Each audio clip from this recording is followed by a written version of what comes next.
안녕하세요. 산까지TV 최성욱 목사입니다. 예수님을 찾아와 어떻게 해야 영생을 얻을 수 있나요? 물었는데 이 청년은 영생이 중요해서 물은 게 아니고 자기가 가진 모든 재물을 죽지 않고 살아서 영원히 누리려고 했던 게 목적이었죠. 이 청년의 문제는 예수님이 주인이 아니라 가진 재물이 주인이었다는 것인데, 이 땅 모든 교인들의 생각도 이와 같질 않나요? 오늘도 천국과는 상관없이 예배만 드리다가 망하는 자가 되지 않기 위해 오늘도 우리가 해야 할 일이 무엇일까요? 이 시간 이후로 내 인생의 왕좌에 진정으로 예수님을 모시고 내가 앉았었고 내 재물이 앉아있던 그 보좌에서 내려앉고 내 재물이 주님의 이름으로 쓰여질 때 나의 가정이, 나의 주변이, 이 나라가 찐 천국으로 바뀌어지겠기에 금주 한 주 한 입 레마는 찐 천국인가요? 입니다. 마지막에 당신의 그 섬김이 천국에서 해같이 빛나리를 아내와 함께 불렀습니다. 한 주 한 입 레마입니다. 찐 천국인가요? 마태복음 19장 22절의 말씀입니다. 그 청년이 재물이 많음으로 이 말씀을 듣고 근심하며 가니라. 재물이 많은 청년이 예수님을 찾아왔어요. 이 청년은 모든 스펙을 다 갖춘 청년이었죠. 돈과 권력과 젊음에 도덕성까지 있었거든요. 어려서부터 율법과 계명을 지켰으니까요. 누가 봐도 흠잡을 데가 없었습니다. 아마도 주위 모든 사람들의 큰 부러움을 샀을 거예요. 그런데 이 모든 걸 다 갖춘 청년도 오직 한 가지에는 너무 목이 말랐습니다. 그게 뭘까요? 내가 가지고 있는 이 모든 것을 영원히 소유하는 방법이 없을까? 그래서 영원한 생명이 필요하다는 걸 알게 되었고 그 영원한 생명에 올인을 하려 했던 것이었어요.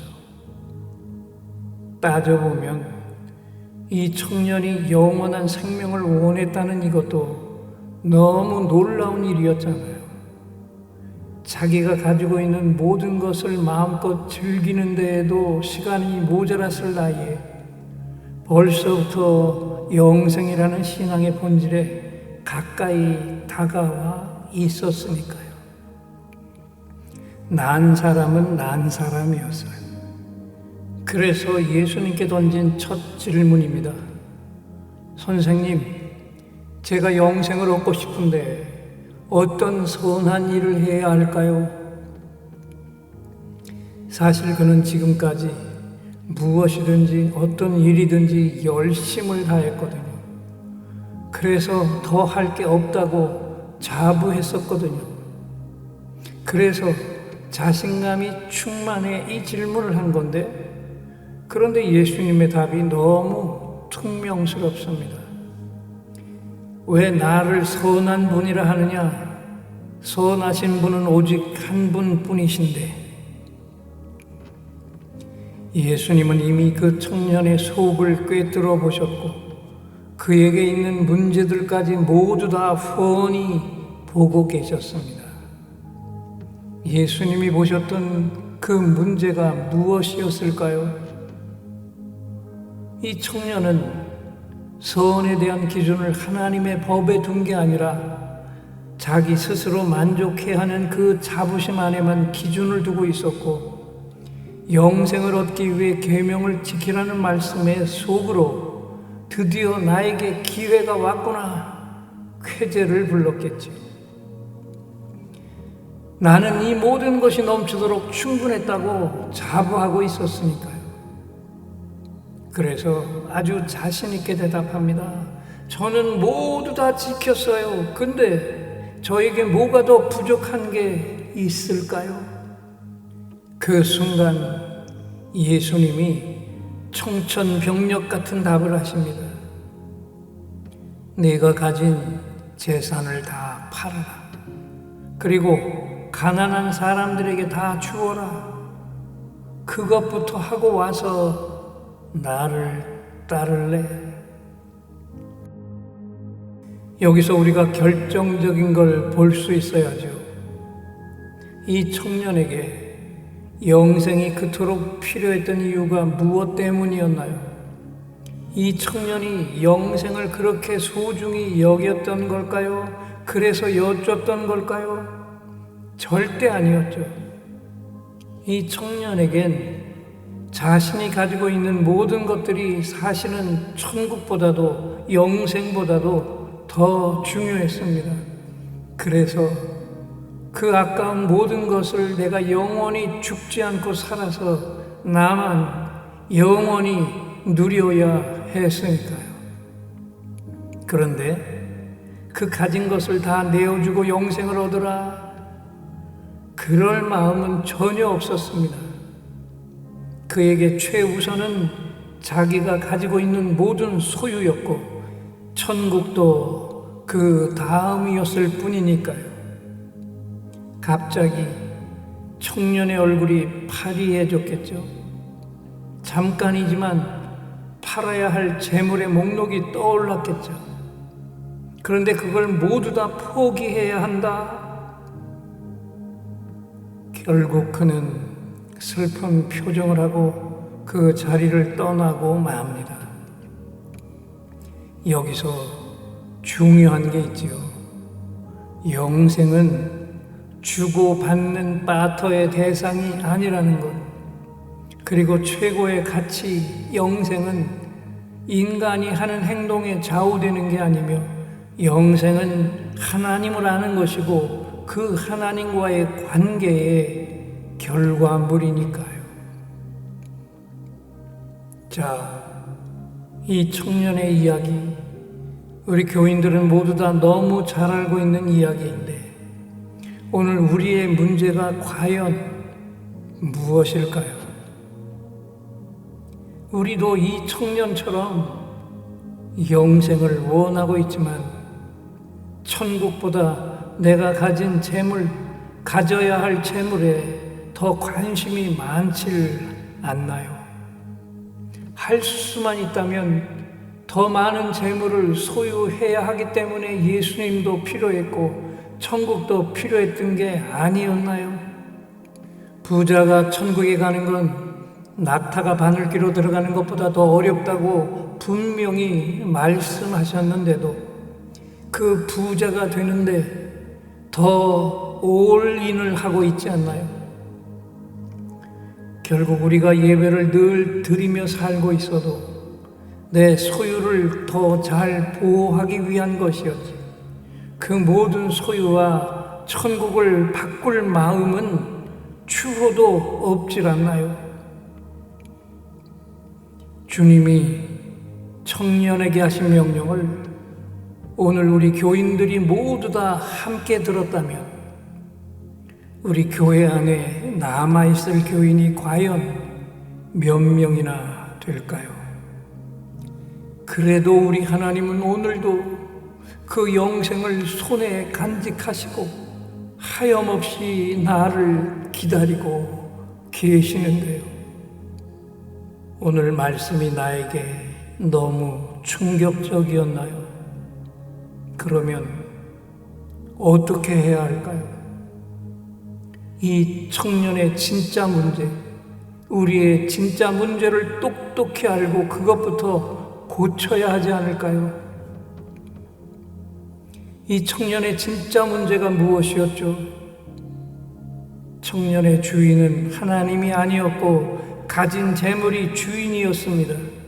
그 청년의 왕좌엔 주님이 없었고 자기와 자기가 가진 재물이 앉아 있었으니까요.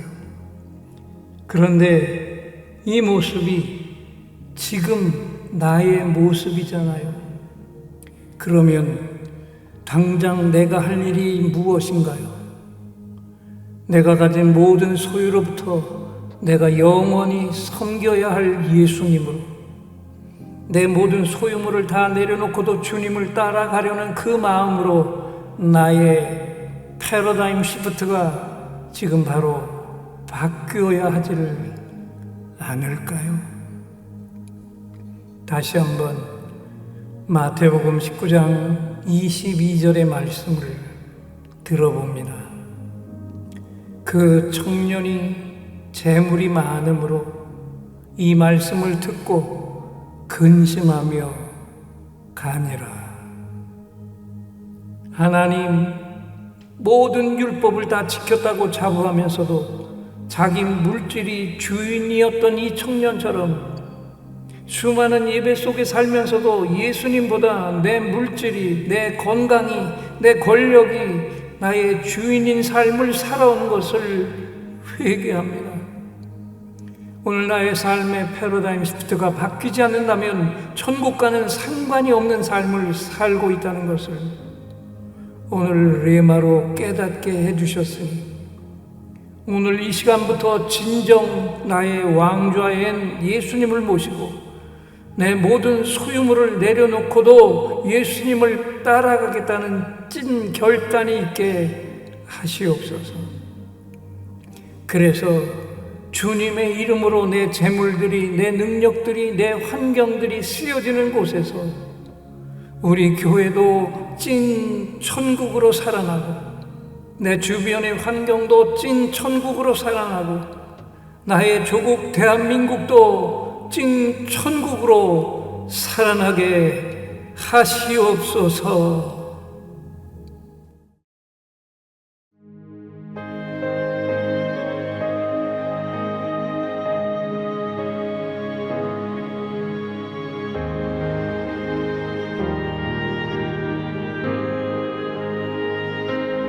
당신의 그 섬김이 천국에서 해같이 빛나리. 당신의 그 겸손이 천국에서 해같이 빛나리. 당신의 그 믿음이 천국에서 해같이 빛나리. 당신의 그 충성이 천국에서 해같이 빛나리. 주님이 기억하시면 족하리. 예수님 사랑으로 가득한 모습 천사로 흠모하는 아름다운 그 모습 천국에서 해같이 빛나리.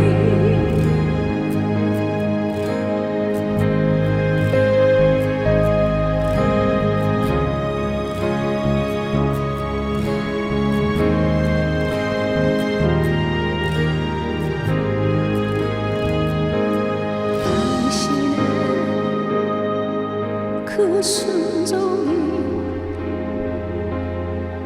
천국에서 해같이 빛나리. 당신의 그 사랑이 천국에서 해같이 빛나리. 당신의 그 찬송이 천국에서 해같이 빛나리. 당신의 그 헌신이 천국에서 해같이 빛나리. 주님이 기억하시면 좋다리. 불타는 사명으로 가득한 모습, 천사도 흠모하는 아름다운 그 모습, 천국에서 해같이 빛나리. 천사도 흠모하는 아름다운 그 모습, 천국에서 해같이 빛나리.